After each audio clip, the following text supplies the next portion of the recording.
ಎಷ್ಟರ ಮಟ್ಟಿಗೆ ಇವರ ಕೋಆಪರೇಷನ್ ಇದೆ. ನಾನೇ 2-3 ಬಾರಿ ಹೇಳಿದೆ, ಮುಖ್ಯಮಂತ್ರಿಗಳ ಸಭೆ ಕರೆದಿದೆ, ಏನಿದ್ರು ಅಥವಾ ಏನಾದರೂ ಸಮಸ್ಯೆಗಳಿದ್ರೆ ಸರಿಪಡಿಸ್ಲಿಕ್ಕೆ ತಯಾರಾಗಿದ್ದೇನೆ ಅಂತ ಹೇಳಿ. ಎಷ್ಟರ ಮಟ್ಟಿಗೆ ನಿಮ್ಮ ಸಹಕಾರ ಇದೆ? ಪದೇ ಪದೇ ಬಿಜೆಪಿಯ ಎಂಪಿಗಳು ಬಾಯಿ ತೆಗೆಯಲ್ಲ, ನಮ್ಮ ರಾಜ್ಯದ ಎಂಪಿಗಳು ಬಾಯಿ ತೆರೆಯಲ್ಲ. ಬಾಯಿ ತೆರೆಯಲಿಕ್ಕೆ ನೀವು ನಮಗೇನು ಸಹಕಾರ ಕೊಟ್ಟಿದ್ದೀರಿ? ಇರ್ತಕ್ಕಂಥ ಒಂದು ಹಿನ್ನೆಲೆಯಲ್ಲಿ ನಾವು ರಾಜ್ಯಕ್ಕೆ ಏನು ತರಬೇಕೋ, ರಾಜ್ಯದ ಅಭಿವೃದ್ಧಿಗೆ ಪೂರಕವಾದಂಥ ರೀತಿಯ ಕಾರ್ಯಕ್ರಮ ಏನು ತರಬೇಕು ಅಂತಕ್ಕಂಥದ್ದಕ್ಕೆ ನಿಮ್ಮಿಂದ ನಾವು ಹೇಳಿಸ್ಕೋಬೇಕಾಗಿಲ್ಲ. ನೀರಾವರಿಗೆ ಸಂಬಂಧಪಟ್ಟ ಪದೇ ಪದೇ ಹೇಳ್ತೀರಿ. ಇವತ್ತು ಹಲವಾರು ವಿಷಯಗಳು ಕೋರ್ಟ್ನ ಮುಂದೆ ಇರತಕ್ಕಂಥ ಹಿನ್ನೆಲೆಯಲ್ಲಿ ಅದನ್ನು ಸರಿಪಡಿಸ್ಕೊಳ್ಳಿಕ್ಕೆ ನಿಮ್ಮ ರಾಜ್ಯ ಸರ್ಕಾರದಲ್ಲಿ ನೀವು ತಯಾರು ಮಾಡ್ಕೊಳ್ಳಿ. ಈ ಕ್ಷಣದವರೆಗೆ ಈಗಾಗಲೇ ಹೆಚ್ಚು ಕಡಿಮೆ ನಾನು ಮಂತ್ರಿಯಾಗಿ ಕೇಂದ್ರ ಸರ್ಕಾರದಲ್ಲಿ ಹೆಚ್ಚು ಕಡಿಮೆ 1.25 ವರ್ಷ ಆಗಿರಬೇಕು. ಇವತ್ತಿನವರೆಗೆ ಯಾವುದಾದ್ರೂ ಒಬ್ಬ ಮಂತ್ರಿ ನನ್ನನ್ನು ಬಂದು ಭೇಟಿ ಮಾಡಿ ನಮ್ಮ ರಾಜ್ಯಕ್ಕೆ ನಿಮ್ಮಿಂದ ಈ ಥರ ಏನಾದರೂ ಕಾರ್ಯಕ್ರಮವನ್ನು ತರಲಿಕ್ಕೆ ಸಹಕಾರ ಕೊಡಿ ಯಾರಾದರೂ ಒಬ್ಬರು ಕೇಳಿದ್ದೀರಾ? ಈ 1.25 ವರ್ಷದಲ್ಲಿ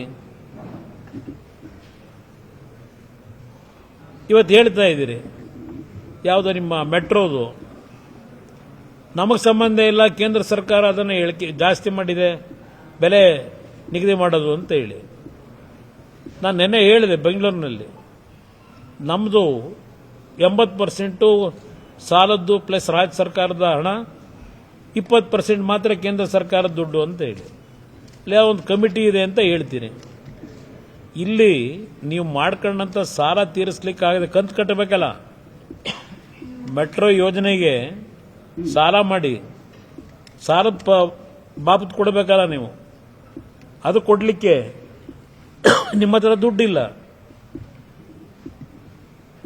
ಕಂತು ಕೊಡಬೇಕು, ಬಡ್ಡಿ ಕಟ್ಟಬೇಕಲ್ಲಿ ಮೆಟ್ರೋ ಯೋಜನೆಗೆ ತಂದಿರೋ ಸಾಲಕ್ಕೆ. ಅದಕ್ಕೆ ನಿಮ್ಮ ಹತ್ರ ದುಡ್ಡು ಹೊಂದಿಸ್ಲಿಕ್ಕೆ ಹಣ ಇಲ್ಲದೆ ನೀವಿಲ್ಲಿ ಮೆಟ್ರೋ ಪ್ರಯಾಣಿಕರ ಮೇಲೆ ದರ ಏರಿಕೆ ಮಾಡಿ ನಮ್ಮದೇನಿಲ್ಲ ಕೇಂದ್ರ ಸರ್ಕಾರ ಏನು ಸತ್ಯ ಹರಿಶ್ಚಂದ್ರ ಇವರು ಸತ್ಯವನ್ನಲ್ದ ಇನ್ನೇನು ಹೇಳಲ್ಲ. ಇವರು ಸತ್ಯನೇ ನುಡಿಯೋದು. ಇದು ಇವರ ಒಳಗಡೆ ಇರ್ತಕ್ಕಂಥದ್ದು.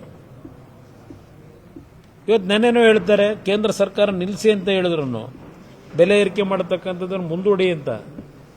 ಇಲ್ಲ ನಮಗೇನು ಕೇಂದ್ರ ಸರ್ಕಾರದಿಂದ ಪತ್ರ ಬಂದಿಲ್ಲ, ನಮ್ಗೆ ಯಾವುದು ಇಂಟಿಮೇಷನ್ ಇಲ್ಲ, ಸೋಮವಾರ ಜಾಸ್ತಿ ಮಾಡ್ತೀವಿ ಅಂತೇಳಿ ಆ ಅಧಿಕಾರಿಗಳು ಹೇಳ್ತಾರೆ. ಇವತ್ತು ಪತ್ರಿಕೆಯಲ್ಲಿ ಬಂದಿದೆ, ಅದು 2 ಕಾಲಂ ನೋಡಿದೆ. ಅದರಿಂದ ಇವತ್ತು ಈ ಸರ್ಕಾರಕ್ಕೆ ಈಗಲೂ ಸಹ ಹೇಳ್ತೇನೆ, ಕೇಂದ್ರ ಸರ್ಕಾರದ ಜೊತೆ ಒಳ್ಳೆಯ ಸಂಬಂಧ ಇಟ್ಕೊಂಡು ಯಾವ ರೀತಿಯಲ್ಲಿ ನಮ್ಮ ರಾಜ್ಯದ ಕಾರ್ಯಕ್ರಮಗಳು ಯೋಜನೆಗಳನ್ನು ಕೇಂದ್ರ ಸರ್ಕಾರದಿಂದ ಪಡೀತಕ್ಕಂಥದ್ರಲ್ಲಿ ಸ್ವಲ್ಪ ಯಾವ ನಡವಳಿಕೆ ಇಟ್ಕೋಬೇಕು ಅನ್ನೋದನ್ನು 100 ಬಾರಿ ಹೇಳಿದ್ದೀನಿ. ನಾನು ಕಡಿಮೆ ಅವಧಿನಲ್ಲಿ 2 ಬಾರಿ ರಾಜ್ಯದ ಮುಖ್ಯಮಂತ್ರಿಯಾಗಿ ಕೆಲಸ ಮಾಡಿದ್ದೀನಿ. ಪ್ರತಿಯೊಂದಕ್ಕೂ ಕೇಂದ್ರ ಸರ್ಕಾರ ಮೆಕ್ಕೆಜೋಳ ಖರೀದಿ ಮಾಡೋಕ್ಕೂ ಕೇಂದ್ರ ಸರ್ಕಾರ, ತೊಗರಿ ಬೆಳೆ ಖರೀದಿ ಮಾಡೋಕ್ಕೂ ಕೇಂದ್ರ ಸರ್ಕಾರ ಪತ್ರ ಬರೀತೀನಿ. ನೀವ್ಯಾಕಿದ್ದೀರಿ? ಮಾವು ಬೆಲೆ ಕುಸಿತ ಆದರೆ ಕೇಂದ್ರ ಸರ್ಕಾರ. ಮೊದಲನೇ ಬಾರಿಗೆ ರಾಜ್ಯದಲ್ಲಿ ಮಾವಿನ ಬೆಲೆ ಕುಸಿತ ಆದಾಗ ಬೆಂಬಲ ಬೆಲೆ ಕೊಟ್ಟಂಥದ್ದು ಕೇಂದ್ರ ಸರ್ಕಾರದಿಂದ ಮೊದಲನೇ ಬಾರಿಗೆ ನರೇಂದ್ರ ಮೋದಿ ಸರ್ಕಾರದಲ್ಲಿ ಕೊಟ್ಟಿರ್ತಕ್ಕಂಥದ್ದು. ನಾನಿಂದ ಮುಖ್ಯಮಂತ್ರಿ ಇದ್ದಾಗ ರಾಜ್ಯದಲ್ಲೇ ಕೊಟ್ಟಿದ್ದೀನಿ, ರಾಜ್ಯ ಸರ್ಕಾರದ ಜನತೆ ದುಡ್ಡನ್ನೇ. ಪ್ರತಿಯೊಂದಕ್ಕೂ ಕೇಂದ್ರ ಸರ್ಕಾರ ದೂರದ ಬಿಡಿ. ಪ್ರಧಾನಮಂತ್ರಿಗಳನ್ನು ಭೇಟಿ ಮಾಡಿದಾಗ ಯಾವ ರೀತಿಯಲ್ಲಿ ಅವರಿಗೆ ಕಾನ್ಫಿಡೆನ್ಸ್ ತಗೋಬೇಕು, ಕಾನ್ಫಿಡೆನ್ಸ್ ತಗೊಳ್ಳದೆ ಇಲ್ಲಿ ಬೀದಿಲಿ ಬಾಯಿಗೆ ಬಂದಂಗೆ ಬೈಯೋದು, ಆಮೇಲೆ ಲೆಟರ್ ಕಳಿಸೋದು.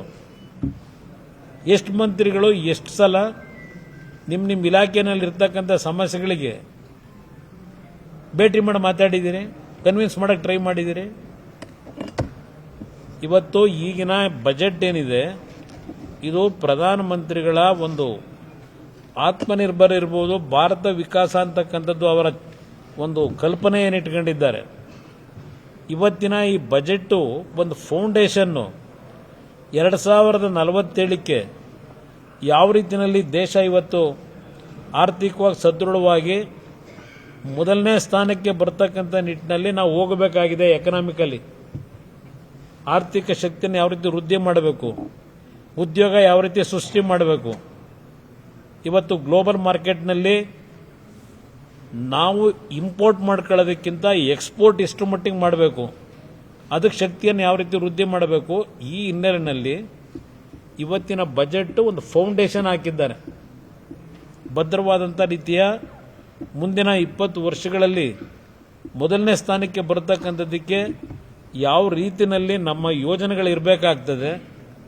ಈ ಹಿನ್ನೆಲೆಯಲ್ಲಿ ಇವತ್ತು ಈ ಒಂದು ಬಜೆಟ್ಟು ಒಂದು ದೂರದೃಷ್ಟಿಯ ದೇಶದ ಒಂದು ಹಲವಾರು ರೀತಿಯ ಒಂದು ಬೇರೆ ದೇಶಗಳಿಗೆ ಪ್ರತಿಸ್ಪರ್ಧೆ ಹುಟ್ಟತಕ್ಕಂಥ ನಿಟ್ಟಿನಲ್ಲಿ ಇವತ್ತು ಬಲಯುತವಾಗಿ ಬೆಳೀತಕ್ಕಂಥದ್ದಕ್ಕೆ ಒಂದು ಫೌಂಡೇಶನ್ ಹಾಕಿರತಕ್ಕಂಥ ಬಜೆಟ್ ಇದು.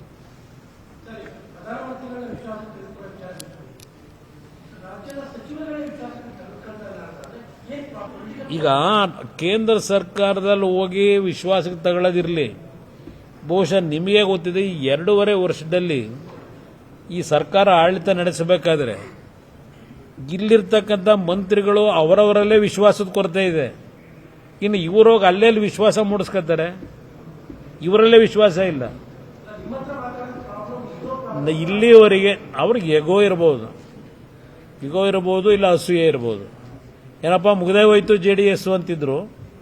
ಇವತ್ತು ಅಲ್ಲೂ ಕೇಂದ್ರದಲ್ಲಿ ನರೇಂದ್ರ ಮೋದಿ ಅವರು ಇವತ್ತೊಂದು ಒಳ್ಳೆ ಅವಕಾಶ ಕೊಟ್ಟು ಮತ್ತೆ ಅವರ ಬಲಯುತವಾಗಿ ಬೆಳೀತಕ್ಕಂಥದ್ದಕ್ಕೆ ಅವಕಾಶ ಕೊಟ್ಟಿರಲ್ಲ ಅಂತೇಳಿ ಅಸೂಯೇನೂ ಇರ್ಬೋದು ನನ್ನ ಅಭಿಪ್ರಾಯದಲ್ಲಿ.